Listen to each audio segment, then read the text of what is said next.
നമസ്കാരം, ഞാൻ ഉന്മേഷ് ശിവരാമൻ. വാർത്താമഴയിലേക്ക് വിശദമായി. സംഘർഷമൊഴിയാതെ മധ്യപൂർവേഷ്യ.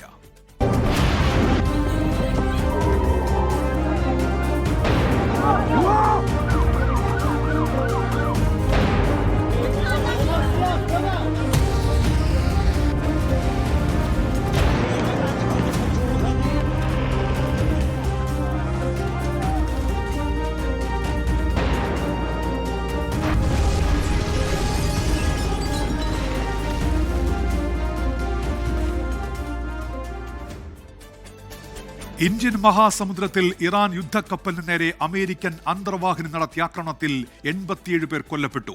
ശ്രീലങ്കൻ വിദേശകാര്യ സഹമന്ത്രി അരുൺ ഹേമചന്ദ്രയാണ് ഇക്കാര്യം സ്ഥിരീകരിച്ചത്. ആക്രമണത്തിന്റെ ദൃശ്യങ്ങൾ ഇതിനിടെ പെന്റഗൺ പുറത്തുവിട്ടു. PR അരവിന്ദ് ഇപ്പോൾ വിവരങ്ങളുമായി ഡൽഹിയിൽ നിന്ന് ചേരുന്നുണ്ട്. അരവിന്ദ്, നേരത്തെ തന്നെ ഇക്കാര്യത്തിൽ തങ്ങളാണ് ആക്രമണം നടത്തിയതെന്ന് അമേരിക്കയുടെ സ്ഥിരീകരണം വന്നതാണ്. തൊട്ടു പിന്നാലെ ഇപ്പോൾ ദൃശ്യങ്ങൾ കൂടി പുറത്തുവിടുന്നു. ഈ ശ്രീലങ്ക ഇപ്പോൾ അറിയിക്കുന്ന കാര്യങ്ങൾ എന്തൊക്കെയാണ്? മരണം 87 ആണോ ഒടുവിൽ വിവരം ലഭിക്കുമ്പോൾ, അരവിന്ദ്?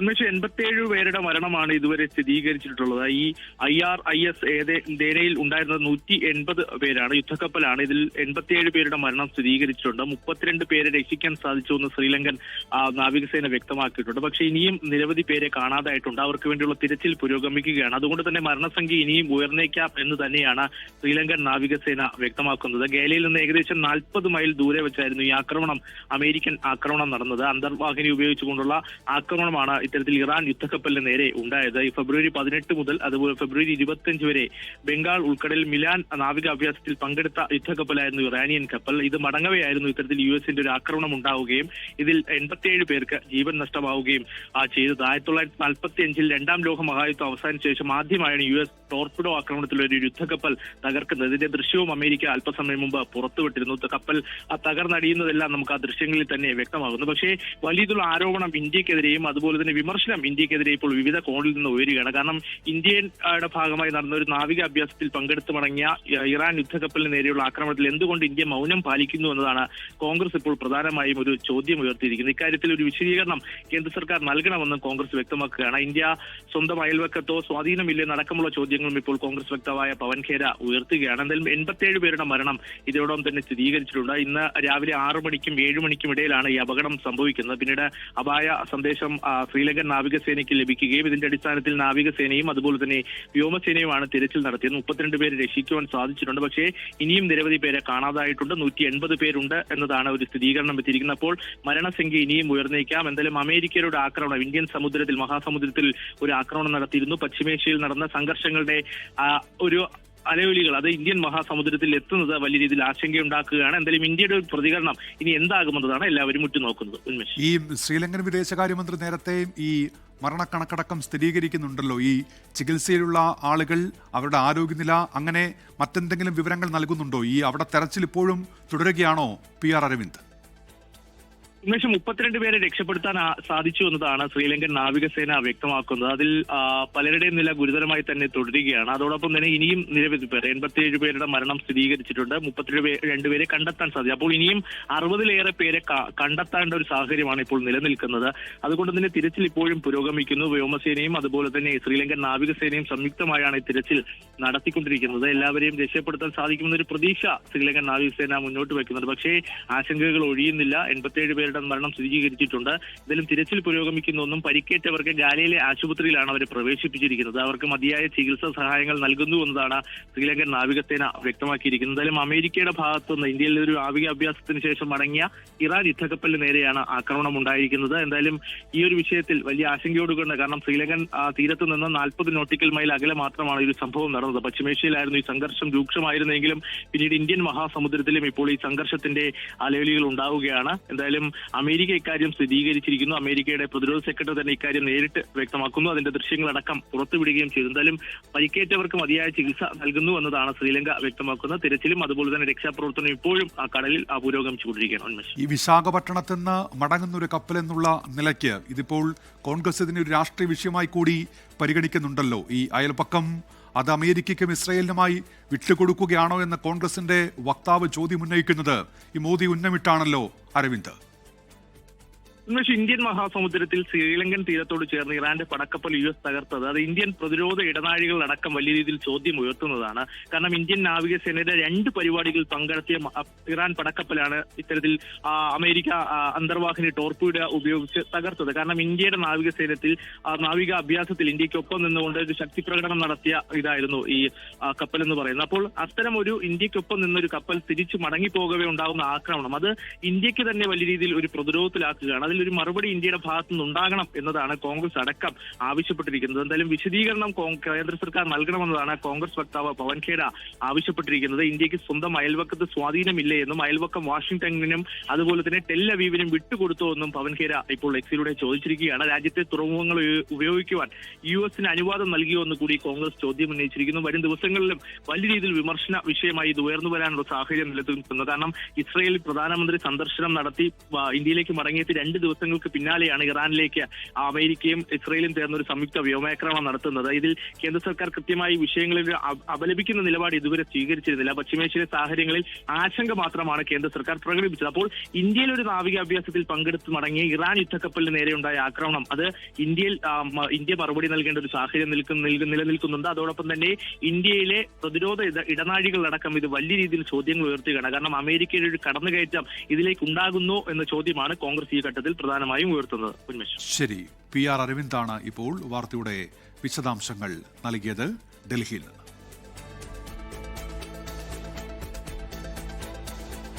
അന്താരാഷ്ട്ര വിമാന ടിക്കറ്റ് ബുക്കിംഗുകളിൽ ഇളവ് പ്രഖ്യാപിച്ച എയർ ഇന്ത്യ മാർച്ച് 10 വരെയുള്ള ടിക്കറ്റുകൾ റദ്ദാക്കിയാൽ മുഴുവൻ റീഫണ്ട് നൽകും. സൗജന്യമായി റീഷെഡ്യൂൾ ചെയ്യാനും സൗകര്യമുണ്ട്. മിഡിൽ ഈസ്റ്റ്, UK, യൂറോപ്പ് സെക്ടറുകളിലേക്കുള്ള ടിക്കറ്റുകൾക്കാണ് ഇപ്പോൾ ഇളവ് പ്രഖ്യാപിച്ചിരിക്കുന്നത്. അർജുൻ പീതാംബരൻ ചേരുന്നുണ്ട് ഡൽഹിയിൽ നിന്ന്. അർജുനെയും കുടുങ്ങിക്കിടക്കുന്ന ആളുകൾക്കായി ഉൾപ്പെടെ ഇപ്പോൾ കൂടുതൽ സർവീസുകൾ ആരംഭിക്കുമെന്ന് വിമാന കമ്പനികൾ അറിയിക്കുന്നുണ്ടല്ലോ. അതിനിടയിലാണോ ഇളവുകൾ? എന്തൊക്കെയാണ് വിവരങ്ങൾ അർജുൻ? ഉന്മേഷ, ആളുകളെ സംബന്ധിച്ച് വലിയ ആശ്വാസമാകുന്ന ഒരു പ്രഖ്യാപനമാണ് എയർ ഇന്ത്യയുടെ ഭാഗത്ത് നിന്നും ഉണ്ടായിരിക്കുന്നത്. ഈ പശ്ചിമേഷ്യൻ യുദ്ധവും അതിനെ തുടർന്നുണ്ടായിട്ടുള്ള ഈ മിഡിൽ ഈസ്റ്റിലെ ആക്രമണവും അതിനെല്ലാം പുറമെ UK, യൂറോപ്പ്, അതുപോലെ തന്നെ അമേരിക്കൻ രാജ്യങ്ങളിലേക്ക് ഉൾപ്പെടെയുള്ള വിമാന സർവീസുകളെ അത് പ്രതികൂലമായി ബാധിച്ചിരുന്നു. പ്രത്യേകിച്ചും ഈ മിഡിൽ ഈസ്റ്റിലെ വ്യോമ അതിർത്തികൾ അടച്ചത് മൂലം തന്നെ പല വിമാന സർവീസുകളും ഇന്ത്യയിൽ നിന്നും ബഹുഭൂരിപക്ഷം ഈ പറയുന്ന യൂറോപ്പിലേക്കും അമേരിക്കൻ രാജ്യങ്ങളിലേക്കും മിഡിൽ ഈസ്റ്റുകളിലേക്കും സർവീസ് ഉള്ളത് എയർ ഇന്ത്യക്കാണ്. അത് കൂട്ടത്തോടെ റദ്ദാക്കുന്ന ഒരു അവസ്ഥയുണ്ടായിരുന്നു. അങ്ങനെ ഒരുപാട് ആളുകൾ, നിരവധി ആളുകൾ ഇന്ത്യയിൽ പെട്ടുപോകുന്ന ഒരു അവസ്ഥ ഉണ്ടാവുകയായിരുന്നു. ഇവർക്കെല്ലാവർക്കും ആശ്വാസമാകുന്ന പ്രഖ്യാപനമാണ് ഇപ്പോൾ നടത്തിയിരിക്കുന്നത്. മാർച്ച് 10 വരെയുള്ള ബുക്കിംഗുകൾക്ക് സൗജന്യമായിട്ടുള്ള റീഷെഡ്യൂളിംഗ് സൗകര്യം, അതുപോലെ തന്നെ ടിക്കറ്റ് റദ്ദാക്കുകയാണെങ്കിൽ മുഴുവൻ റീഫണ്ടിങ്ങും ഉണ്ടാകുമെന്നുള്ള കാര്യം തന്നെയാണ് എയർ ഇന്ത്യ വ്യക്തമാക്കിയിരിക്കുന്നത്. ഇത് ഫെബ്രുവരി 28, അതായത് ഇറാനിലേക്ക് അമേരിക്കയും അതുപോലെ ഇസ്രയേലും സംയുക്തമായി നടത്തിയ ആക്രമണം ആരംഭിച്ച ദിവസം വരെ ബുക്ക് ചെയ്ത ടിക്കറ്റുകൾക്കായിരിക്കും ഈ പറയുന്ന ഇളവ് ബാധകമാകുക എന്നുള്ള കാര്യം തന്നെയാണ് ഇപ്പോൾ എന്തായാലും എയർ ഇന്ത്യ വ്യക്തമാക്കിയിരിക്കുന്നത്. അത് പക്ഷേ മാർച്ച് 10-ാം തീയതി വരെ ബുക്ക് ചെയ്ത ടിക്കറ്റുകൾക്ക് ലഭ്യമാവുകയും ചെയ്യും. ഇൻഡിഗോയും അതുപോലെ തന്നെ എയർ ഇന്ത്യ എക്സ്പ്രസും 7-ാം തീയതി എന്നുള്ള ഡെഡ്ലൈനാണ്. മാർച്ച് 7 വരെയുള്ള ടിക്കറ്റ് ബുക്കിങ്ങുകൾക്കായിരിക്കും ഇളവ് നൽകുക. അതിന് പുറമെ ഈ മിഡിൽ ഈസ്റ്റുകളിലേക്കുള്ള സർവീസ് എയർ ഇന്ത്യ വർദ്ധിപ്പിക്കുന്ന ഒരു പ്രഖ്യാപനം കൂടി നടത്തിയിട്ടുണ്ട്. നാളെ മുതൽ ജിദ്ദയിലേക്ക്, ഡൽഹിയിൽ നിന്നും മുംബൈയിൽ നിന്നും ജിദ്ദയിലേക്കുള്ള സർവീസുകൾ സാധാരണ നിലയിൽ നടത്തും എന്നുള്ള കാര്യം തന്നെയാണ് എയർ ഇന്ത്യ വ്യക്തമാക്കിയിരിക്കുന്ന കാര്യം. അതിനപ്പുറത്തേക്ക് നാളെ രാവിലെ 8:30 മുംബൈയിൽ നിന്ന് ദുബായിലേക്ക് ഒരു വിമാന സർവീസ് ഉണ്ടാകും. അത് കുടുങ്ങിക്കിടക്കുന്ന ആളുകളെ മടക്കി കൊണ്ടുവരാൻ വേണ്ടിയിട്ടായിരിക്കും. ഉന്മേഷ്. ശരി, അർജുൻ പീതാംബരനാണ് ഡൽഹിയിൽ നിന്ന് വിശദാംശം. മധ്യപൂർവേഷ്യയിൽ നിന്ന് യുദ്ധവാർത്തകളുടെ കൂടുതൽ വിവരങ്ങൾ കൂടി ഇപ്പോൾ വരുന്നുണ്ട്. കിഴക്കൻ ടെഹ്റാനിൽ ഇറാന്റെ സൈനിക സമുച്ചയം ആക്രമിച്ചതായി ഇസ്രായേൽ ഇപ്പോൾ അവകാശവാദം ഉന്നയിക്കുന്നുണ്ട്. മേഖലയിൽ വൻ ആക്രമണമാണ് നടത്തിയത് എന്നാണ് ഇസ്രായേൽ പ്രതിരോധ സേന ഇപ്പോൾ വ്യക്തമാക്കുന്നത്. അതോടൊപ്പം തന്നെ ഇപ്പോൾ ഇറാന്റെ ഒരു ഭീഷണി കൂടി വരുന്നു. ലോകമെമ്പാടുമുള്ള ഇസ്രായേൽ എംബസികൾ ആക്രമിക്കും എന്നാണ് ഇറാന്റെ ഭീഷണി. ലെബനോണിലെ ഇറാൻ ദൗത്യസേനയെ ഇസ്രായേൽ ആക്രമിച്ചാൽ ലോകമെമ്പാടുമുള്ള ഇസ്രായേൽ എംബസികൾ ലക്ഷ്യമിടും എന്നാണ് ഇപ്പോൾ ഇറാൻ വ്യക്തമാക്കുന്നത്. അതിനിടയിൽ ഇനി നമ്മൾ പോകുന്നത് ഒരു കായിക വാർത്തയിലേക്കാണ്.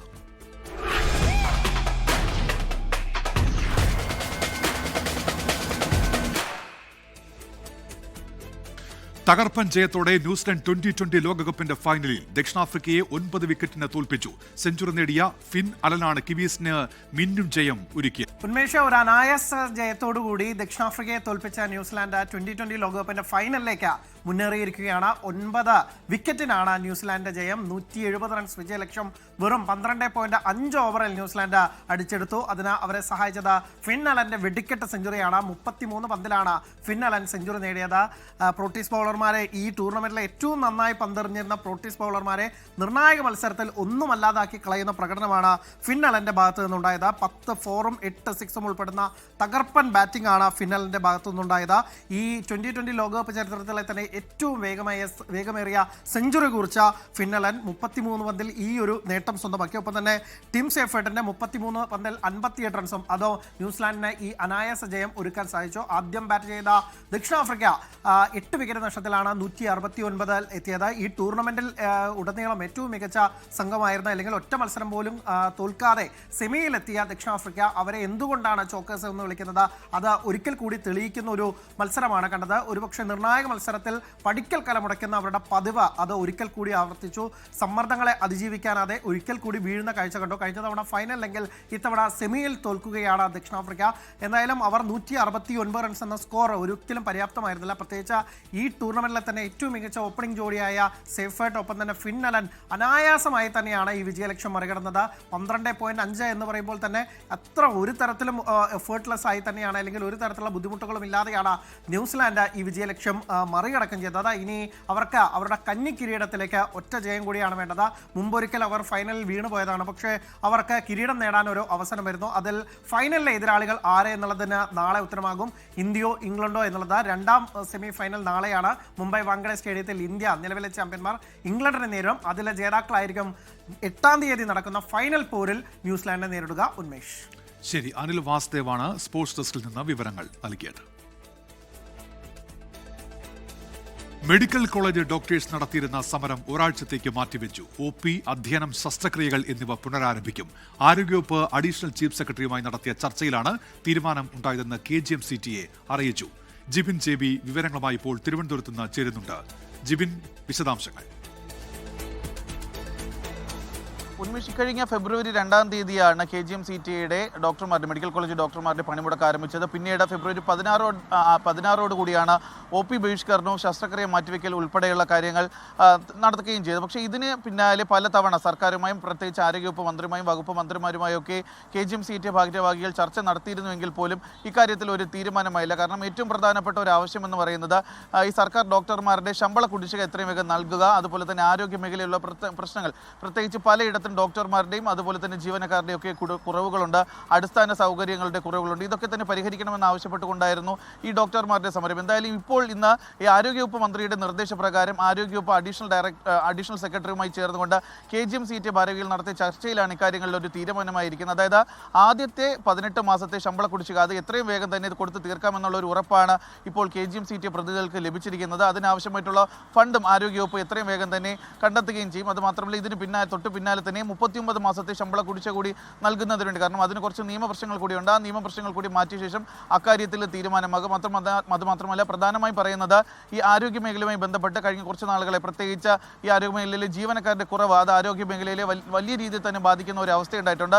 അക്കാര്യത്തിൽ പ്രശ്നപരിഹാരം ഉണ്ടാക്കാമെന്നുള്ള ഒരു ഉറപ്പ് ഇപ്പോൾ ആരോഗ്യവകുപ്പിന്റെ ഭാഗത്ത് നിന്ന് തങ്ങൾക്ക് കിട്ടിയെന്നാണ് KGM-CTA പ്രതിനിധികൾ അറിയിക്കുന്നത്. എന്തായാലും ഇത് സംബന്ധിച്ച് ഔദ്യോഗികമായ ഒരു ഓർഡർ ഇതുവരെയും ആരോഗ്യവകുപ്പിന്റെ ഭാഗത്ത് നിന്ന് നിലവിൽ പുറത്തിറങ്ങിയിട്ടില്ല. പക്ഷേ ഈ രോഗികളുടെയും അതുപോലെ തന്നെ അധ്യാപനമൊക്കെ മുടങ്ങിക്കിടക്കുന്നതുകൊണ്ട് വിദ്യാർത്ഥികൾക്കുണ്ടായ ബുദ്ധിമുട്ടുകൾ കണക്കിലെടുത്തുകൊണ്ടാണ് ഈ ഒരു അനിശ്ചിതകാല സമരം ഒരാഴ്ചത്തേക്ക് കൂടി സമരം മാറ്റിവെച്ചിരിക്കുന്നത്. എന്തായാലും നാളെ മുതൽ തന്നെ OPകൾ പ്രവർത്തിക്കും. മാറ്റിവെച്ചിരുന്ന ശസ്ത്രക്രിയകൾ നാളെ മുതൽ ആരംഭിക്കും.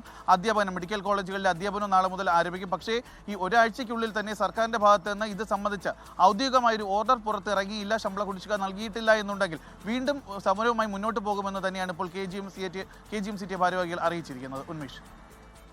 തിരുവനന്തപുരത്ത് നിന്ന് വിശദാംശങ്ങൾ നൽകിയത്. ശമ്പള വർധന ഉൾപ്പെടെയുള്ള ആവശ്യങ്ങൾ ഉന്നയിച്ച് സംസ്ഥാനത്തെ സ്വകാര്യ ആശുപത്രികൾ സ്തംഭിപ്പിച്ച് നഴ്സസ് സമരം. അടിസ്ഥാന ശമ്പളം 40,000 രൂപയാക്കുക എന്നതാണ് സമരത്തിന് നേതൃത്വം നൽകുന്ന യുണൈറ്റഡ് നഴ്സസ് അസോസിയേഷന്റെ പ്രധാന ആവശ്യം. ആയിരക്കണക്കിന് നഴ്സസാണ് ഇന്ന് സെക്രട്ടേറിയറ്റിന് മുന്നിൽ നടത്തിയ പ്രതിഷേധത്തിൽ അണിനിരുന്നത്.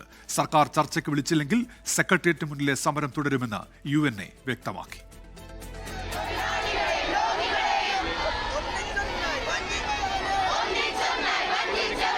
തിങ്കളാഴ്ചക്കുള്ളിൽ മിനിമം വേതനം സംബന്ധിച്ച് സർക്കാർ ഉത്തരവിറക്കണമെന്നാണ് സമരക്കാരുടെ പ്രധാന ആവശ്യം.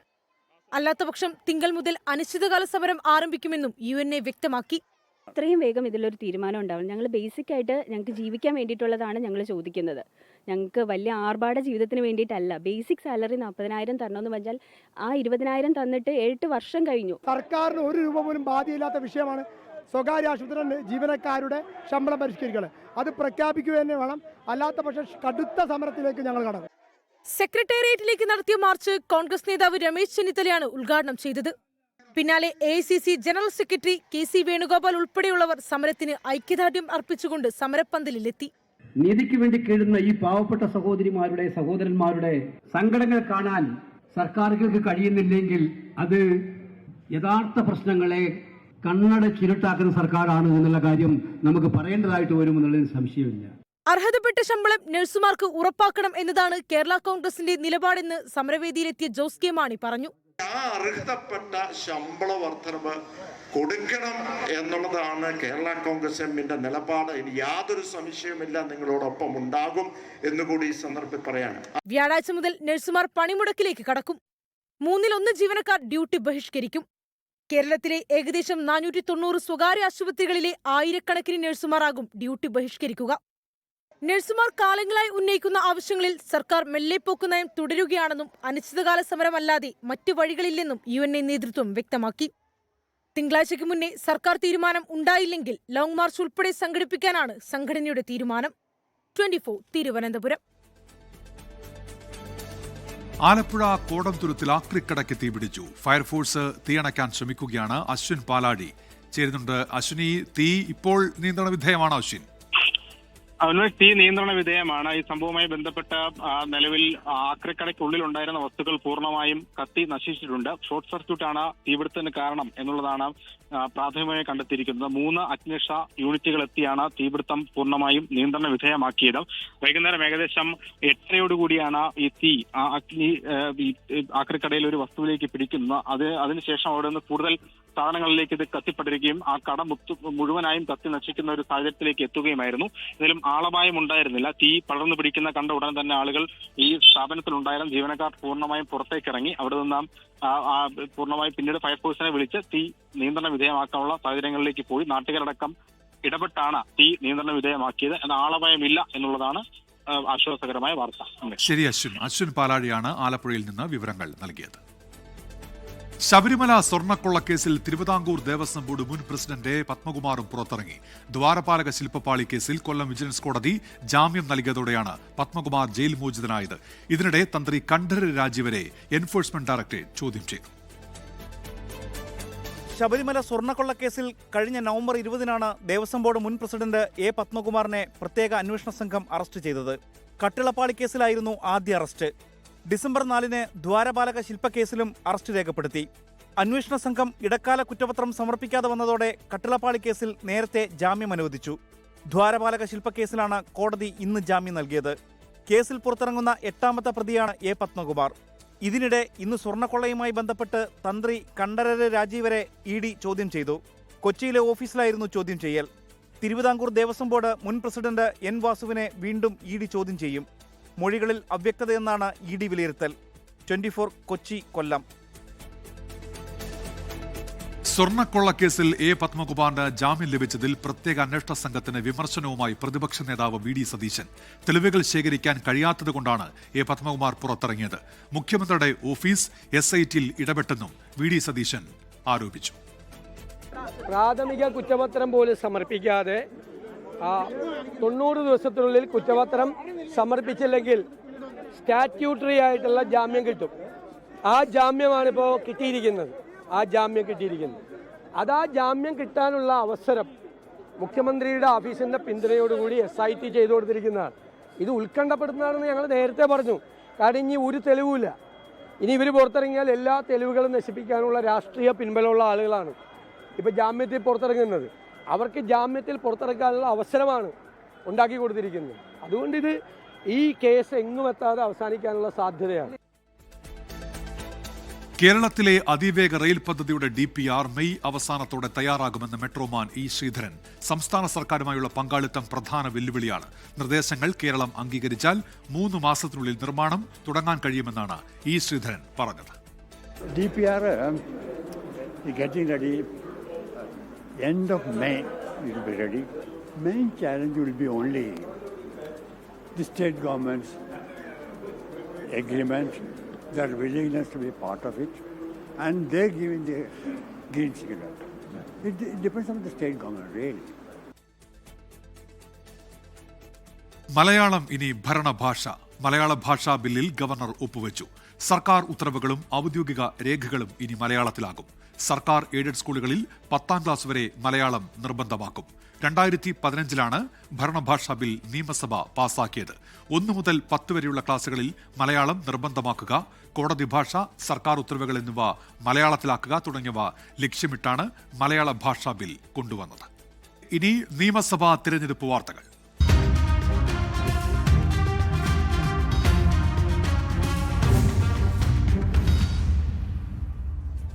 എതിർപ്പുകൾ കണക്കിലെടുക്കാതെ തളിപ്പറമ്പിൽ MV ഗോവിന്ദന്റെ ഭാര്യ PK ശ്യാമളയെ തന്നെ മത്സരിപ്പിക്കാൻ CPIM. കുടുംബത്തിൽ നിന്നുള്ള എതിർപ്പ് തള്ളിക്കൊണ്ട് മന്ത്രി വീണ ജോർജിനെ ആറന്മുളയിൽ മത്സരിപ്പിക്കാനും ധാരണയായി.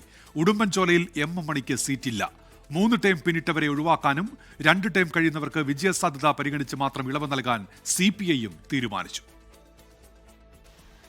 സ്ഥാനാർത്ഥി നിർണയത്തിനായി ചേർന്ന CPIM സംസ്ഥാന സെക്രട്ടറി യോഗത്തിലാണ് പട്ടിക സംബന്ധിച്ച് അന്തിമ ധാരണയായത്. സ്ഥാനാർത്ഥിത്വം സംബന്ധിച്ച് താഴ്ത്തട്ടിൽ നിന്നുയർന്ന വിമർശനങ്ങളെ അവഗണിക്കാനാണ് നേതൃയോഗത്തിലെ ധാരണ. ഇതിന്റെ ചുവടുപിടിച്ചാണ് തളിപ്പറമ്പിൽ PK ശ്യാമളയുടെ സ്ഥാനാർത്ഥിത്വവുമായി മുന്നോട്ട് പോകുന്നത്.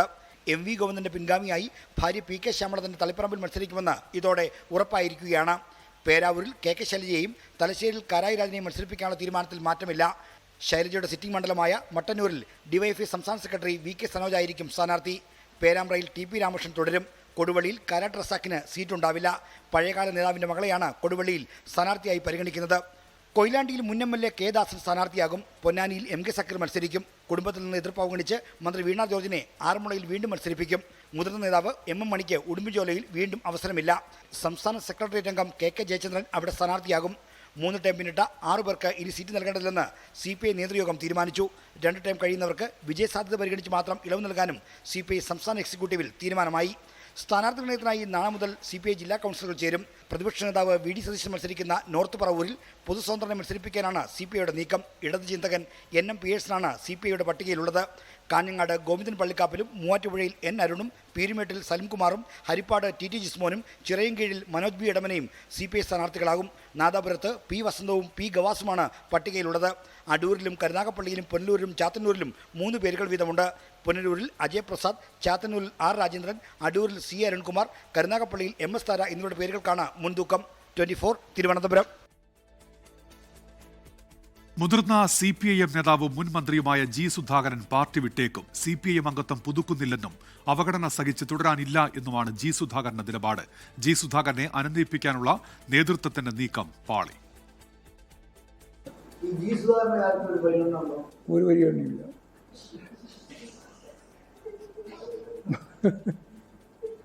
ഏറെ നാളായി CPIM നേതൃത്വത്തോട് ഇടഞ്ഞു നിൽക്കുന്ന G സുധാകരനെ പാർട്ടി വിടുന്ന തരത്തിൽ കടുത്ത നിലപാടിന് പ്രേരിപ്പിച്ചത് പാർട്ടി സംസ്ഥാന സെക്രട്ടറി MV ഗോവിന്ദൻ നടത്തിയ ഈ പ്രതികരണമാണ്. കഴിഞ്ഞ മാസം 28-ന് വാർത്താസമ്മേളനത്തിനിടെ G സുധാകരനെ സ്ഥാനാർത്ഥിയായി പരിഗണിക്കുന്നുണ്ടോ എന്ന ചോദ്യത്തിനായിരുന്നു പ്രതികരണം. CPIM അംഗത്വം പുതുക്കുന്നില്ലെന്നും അവഗണന സഹിച്ച് തുടരാനില്ല എന്നുമാണ് G സുധാകരന്റെ നിലപാട്. CPIM സംസ്ഥാന സെക്രട്ടറി MV ഗോവിന്ദന്റെ പരാമർശത്തിൽ അതൃപ്തി വ്യക്തമാക്കി പാർട്ടി അംഗത്വം പുതുക്കുന്നില്ല എന്ന് G സുധാകരൻ ഫേസ്ബുക്ക് പോസ്റ്റിലൂടെ അറിയിച്ചു. നാളെ ആലപ്പുഴയിലെ വീട്ടിൽ G സുധാകരൻ വാർത്താസമ്മേളനം വിളിച്ചിട്ടുണ്ട്. വിഷയത്തിൽ നേതാക്കളുടെ പ്രതികരണങ്ങളിലേക്ക്. അങ്ങനെ ചിന്തിക്കാൻ സാധ്യതയുള്ള ഒരു സഖാവല്ല G സുധാകരൻ. നല്ല പക്വതയും കുറെ അനുഭവങ്ങളും ഒക്കെയുള്ള സഖാവാണ്. ആ നിലയിൽ അദ്ദേഹം അങ്ങനെ ചിന്തിക്കുമെന്ന് എനിക്ക് തോന്നുന്നില്ല. അതൊരാൾക്ക് മെമ്പർഷിപ്പ് പുതുക്കാനും പുതുക്കാതിരിക്കാൻ അവകാശം ഓരോ അംഗത്തിനുമുണ്ട്. ഒരാളെയും താഴ്ത്തിയിട്ടോ അല്ലെങ്കിൽ വില കുറച്ചിട്ടോ സമീപിക്കുന്ന പ്രശ്നം പാർട്ടിക്കില്ല, പാർട്ടി നേതൃത്വത്തിനില്ല. ആ നിലപാടാണ് ഗോവിന്ദ മാഷും പൊതുവെ സ്വീകരിച്ചു വരുന്നത്. സുധാകരനെ അനുനയിപ്പിക്കാൻ CPIM ജില്ലാ നേതൃത്വം നീക്കം നടത്തിയെങ്കിലും സുധാകരൻ വഴങ്ങിയില്ല. പാർട്ടി ആലപ്പുഴ ജില്ലാ സെക്രട്ടറി R നാസർ സുധാകരനുമായി സംസാരിച്ചുവെങ്കിലും G സുധാകരൻ നിലപാടിൽ ഉറച്ചു നിൽക്കുകയാണ്. തിരഞ്ഞെടുപ്പ് അടുത്ത സാഹചര്യത്തിൽ G സുധാകരനെ അനുനയിപ്പിക്കാൻ സംസ്ഥാന നേതൃത്വം ഇടപെടൽ നടത്തും. 24 ആലപ്പുഴ. തമിഴ്നാട്ടിൽ DMK കോൺഗ്രസ് സീറ്റ് ധാരണയായി. 28 നിയമസഭാ സീറ്റുകളും ഒരു രാജ്യസഭാ സീറ്റും കോൺഗ്രസിന് നൽകും. മുഖ്യമന്ത്രി MK സ്റ്റാലിനുമായി നടത്തിയ ചർച്ചയിലാണ് ധാരണയായത്. 38 സീറ്റുകളും 3 മന്ത്രിസ്ഥാനവും വേണമെന്നുമായിരുന്നു കോൺഗ്രസിന്റെ ആവശ്യം. ഈ ആവശ്യം DMK തള്ളിയെങ്കിലും 2021 3 നിയമസഭാ സീറ്റുകൾ ഇത്തവണ കോൺഗ്രസിന് കൂടുതലായി നൽകിയിട്ടുണ്ട്. DMK സഖ്യത്തിന് ജയിക്കാവുന്ന 4 സീറ്റിൽ ഒരു രാജ്യസഭാ സീറ്റാണ് കോൺഗ്രസിന് നൽകിയത്. ഒഴിവുള്ള 4 രാജ്യസഭാ സീറ്റുകളിൽ 2 DMK മത്സരിക്കും. ട്രിച്ചി ശിവ, ജെ കോൺസ്റ്റന്റൈൻ, രവീന്ദ്രൻ എന്നിവരാണ് സ്ഥാനാർത്ഥികൾ. ഒരു സീറ്റ് അന്തരിച്ച നടൻ വിജയകാന്തിന്റെ പാർട്ടിയായ DMDKയ്ക്ക് നേരത്തെ നൽകിയിരുന്നു. ഇടുക്കിയിലെ പട്ടയ വിതരണത്തിൽ സംസ്ഥാന സർക്കാരിന് തിരിച്ചടി. പട്ടയ വിതരണ നടപടികൾ ഹൈക്കോടതി സ്റ്റേ ചെയ്തു. 1964 ചട്ടപ്രകാരം പട്ടയം നൽകുന്നതിലുണ്ടായിരുന്ന സ്റ്റേ നീക്കിയെങ്കിലും കോടതി നൽകിയ കർശനമായ മാർഗനിർദ്ദേശങ്ങൾ പാലിക്കപ്പെട്ടില്ലെന്ന് ഹർജിക്കാർ ആരോപിച്ചു. ഇടുക്കിയിൽ 1000-ലധികം പട്ടയങ്ങൾ ഇത്തരത്തിൽ നിയമം ലംഘിച്ച് വിതരണം ചെയ്തു എന്നാണ് ഹർജിക്കാരുടെ ആരോപണം. തുടർന്ന് പട്ടയ വിതരണത്തിൽ ഹൈക്കോടതി ഉത്തരവിലെ നിർദ്ദേശങ്ങൾ പാലിച്ചിട്ടുണ്ടോ എന്ന് ജസ്റ്റിസ് അനിൽ K. നരേന്ദ്രൻ അധ്യക്ഷനായ ഡിവിഷൻ ബെഞ്ച് ചോദിച്ചു. പട്ടയ വിതരണ നടപടികൾ ആരംഭിച്ച ഓരോരുത്തരുടെ കാര്യത്തിലും കോടതി നിർദ്ദേശങ്ങൾ പാലിച്ചിട്ടുണ്ടോ എന്ന കാര്യം ചീഫ് സെക്രട്ടറി ബോധ്യപ്പെടുത്തണമെന്നാണ് ഡിവിഷൻ ബെഞ്ചിന്റെ നിർദ്ദേശം. നടപടിക്രമങ്ങളെല്ലാം നേരത്തെ പൂർത്തിയായതാണെന്നും സ്റ്റേ നീക്കിയപ്പോൾ പട്ടയ വിതരണ നടപടികൾ ആരംഭിച്ചതാണെന്നുമുള്ള സർക്കാർ വാദം കോടതി പൂർണ്ണമായും അംഗീകരിച്ചില്ല. തുടർന്നാണ് പട്ടയ വിതരണവുമായി ബന്ധപ്പെട്ട എല്ലാ തുടർ നടപടികളും കോടതി സ്റ്റേ ചെയ്തത്. തിരുവനന്തപുരം പൊന്മുടിയിൽ റോഡിൽ മരം വീണ് ഗതാഗതം തടസ്സപ്പെട്ടു. കല്ലാർ ഗോൾഡൻ വാലി ചെക്ക് പോസ്റ്റിന് സമീപത്താണ് മരം വീണത്. ഫയർഫോഴ്സ് എത്തി മരം മുറിച്ചുമാറ്റി. ജിബിൻ JB ചേരുന്നുണ്ട് ഇപ്പോൾ തിരുവനന്തപുരത്ത് നിന്ന്. ജിബിൻ, ഇപ്പോൾ ഗതാഗതം സാധ്യമാകുന്നുണ്ടല്ലോ അല്ലേ? ഉന്മേഷ്, ഇപ്പോൾ ഗതാഗതം പുനഃസ്ഥാപിച്ചിട്ടുണ്ട്. ഇന്ന് ഏകദേശം 7:30 ഈ പൊന്മുടിയിലേക്ക് പോകുന്ന വഴി, അതായത് പൊന്മുടി കല്ലാറിൽ നിന്ന് പൊന്മുടിയിലേക്ക് പോകുന്ന വഴി ഗോൾഡൻ വാലി എന്ന് പറയുന്ന ഒരു ചെക്ക് പോസ്റ്റ് ഉണ്ട്.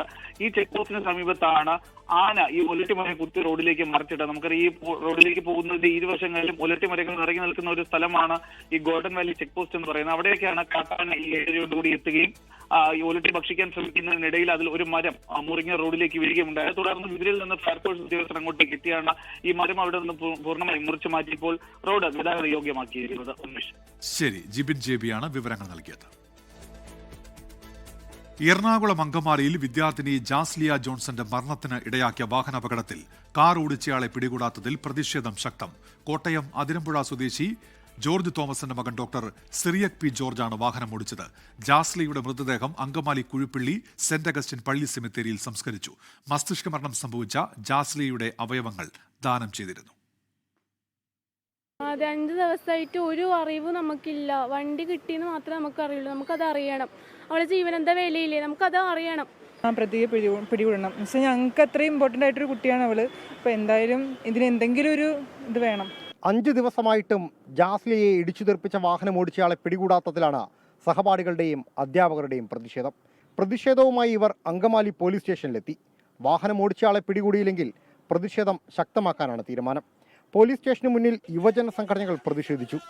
കോട്ടയം അതിരമ്പുഴ സ്വദേശി ജോർജ് തോമസിന്റെ മകൻ ഡോക്ടർ സിറിയക് P. ജോർജ് ആണ് വാഹനം ഓടിച്ചത്. നമുക്ക് അന്ന് രാത്രി അതിൻ്റെ യൂസ്ഫുൾ ആയിട്ടുള്ള CCTVs കുറവായിരുന്നു. നമ്മൾ കഴിഞ്ഞ ദിവസമാണ്, ഇന്നലെയാണ് നമുക്ക് അതിനകത്ത് ഏറ്റവും ക്ലിയർ ആയിട്ടുള്ള ഒരു വിഷൻ കിട്ടിയത് ആരാണ് വാഹനം ഓടിച്ചതെന്നും. അപ്പോൾ അതിൻ്റെ അടിസ്ഥാനത്തിൽ ഐക്യൂസിനെ ഐഡന്റിഫൈ ചെയ്തിട്ടുണ്ട്. സിറിയക് എന്ന് പറയുന്ന ആളാണ്, കോട്ടയം സ്വദേശിയാണ്. അയാൾ മെഡിക്കൽ വിദ്യാർത്ഥിയാണ്. Doctor Cyriac P. ജോർജിന്റെ വീട്ടിൽ അങ്കമാലി പോലീസ് പരിശോധന നടത്തി. ശനിയാഴ്ച വൈകിട്ടായിരുന്നു ദേശീയപാതയിൽ അങ്കമാലി ടെൽക്ക് ജംഗ്ഷനിൽ അപകടമുണ്ടായത്. നേരത്തെ മസ്തിഷ്ക മരണം സംഭവിച്ച ജാസ്ലിയയുടെ അവയവങ്ങൾ ദാനം ചെയ്തിരുന്നു. അങ്കമാലി കുഴിപ്പള്ളി സെന്റ് അഗസ്റ്റിൻസ് പള്ളി സെമിത്തേരിയിലായിരുന്നു ജാസ്ലിയുടെ സംസ്കാരം. 24 കൊച്ചി. കോഴിക്കോട് കുന്നമംഗലത്ത് സ്റ്റുഡിയോ കല്ലെറിഞ്ഞ് തകർക്കാൻ ശ്രമിച്ച പ്രതിപിടിയിൽ കുന്നുമ്മൽ വീട്ടിൽ ബിജുവിനെയാണ് കുന്നമംഗലം പോലീസ് പിടികൂടിയത്. നിഖിൽ പ്രമേഷ് കോഴിക്കോട് നിന്ന്. നിഖിൽ, വിവരങ്ങൾ എന്തൊക്കെയാണ്? ഉന്മേഷ, ഇന്നലെയാണ് നായർക്കുഴി സ്വദേശിയായിട്ടുള്ള വിശോഭിന്റെ ഉടമസ്ഥതയിലുള്ള സ്പാരോ ഡിജിറ്റൽ സ്റ്റുഡിയോയിലേക്ക് യാതൊരു പ്രകോപനവും കൂടാതെ ഈ പ്രതി തുടർച്ചയായി കല്ലെടുത്ത് എറിയുകയും തുടർന്ന് ഈ വിശോഭിന്റെ കൈക്ക് പരിക്കേൽക്കുകയും സ്റ്റുഡിയോയുടെ ഷട്ടർ ഗ്ലാസുകളും പ്രിന്ററും സ്റ്റുഡിയോയും ഫ്ലാഷ് ലൈറ്റും തകരുകയും ചെയ്തത്. ഈ കല്ലേറിൽ വ്യാപകമായിട്ടുള്ള നാശനഷ്ടം ഉണ്ടായി എന്നാണ് ഉടമ പറയുന്നത്. തുടർന്ന് യുവാവിന്റെ പരാതി പ്രകാരം കുന്നമംഗലം പോലീസ് ഒരു കേസ് രജിസ്റ്റർ ചെയ്ത് അന്വേഷണം നടത്തിയിരുന്നു. തുടർന്നാണ് ഈ പ്രതിയെ NIT പരിസരത്ത് വെച്ച് കസ്റ്റഡിയിൽ എടുക്കുന്ന സാഹചര്യം ഉണ്ടായിട്ടുള്ളത്. കുന്നുമ്മൽ വീട്ടിൽ ബിജു ആണ് പിടിയിലായിട്ടുള്ളത്.